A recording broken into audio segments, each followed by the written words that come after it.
We're here cycling with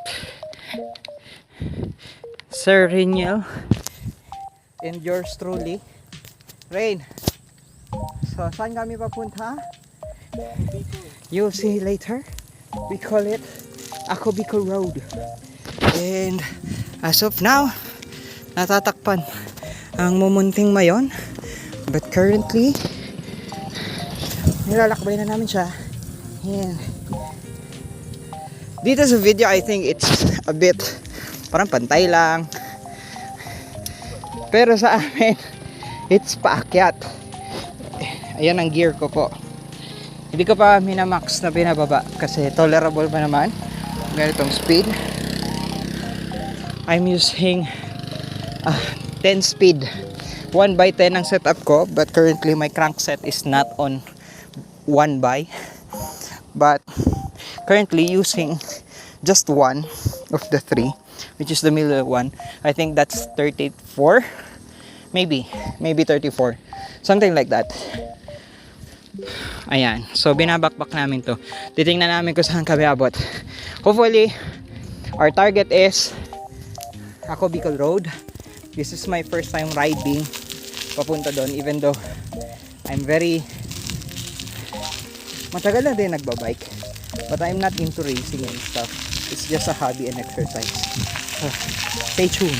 Bang! Guys, nakakyat na kami sa hidden 5 lanes ng Mayon, Ako Bicol Road. Yes, here we are. Isa lang ang preno ko. Overviewing my friends.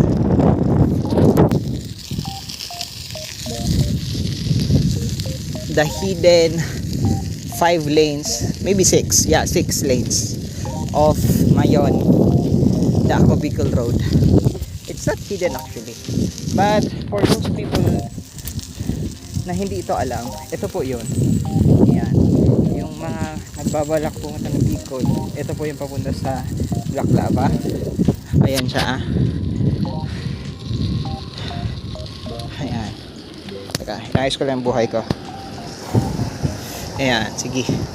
Mamaya, papakita namin sa inyo yung logo na Ako Bicol Road mismo. Mga buddy, ayan siya. Si paring Mayon. Ayan. This is, if I'm not mistaken, 8 kilometer or 6 kilometer danger zone. Yeah, if I'm not mistaken. So, ayan po.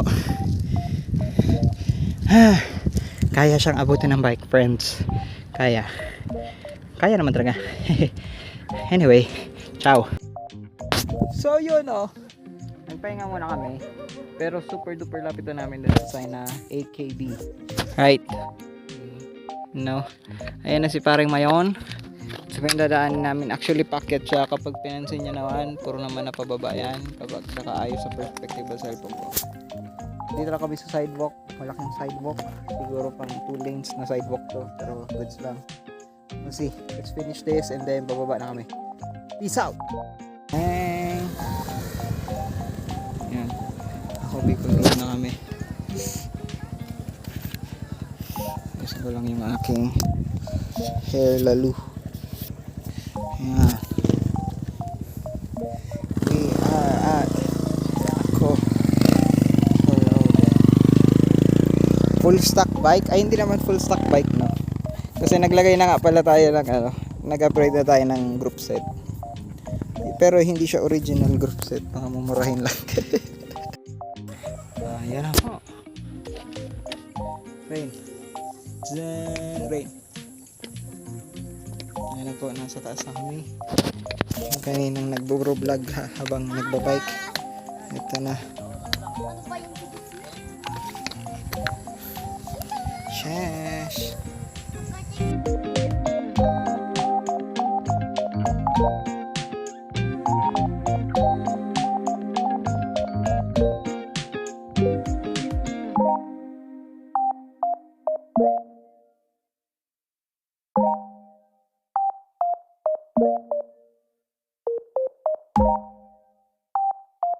Bye.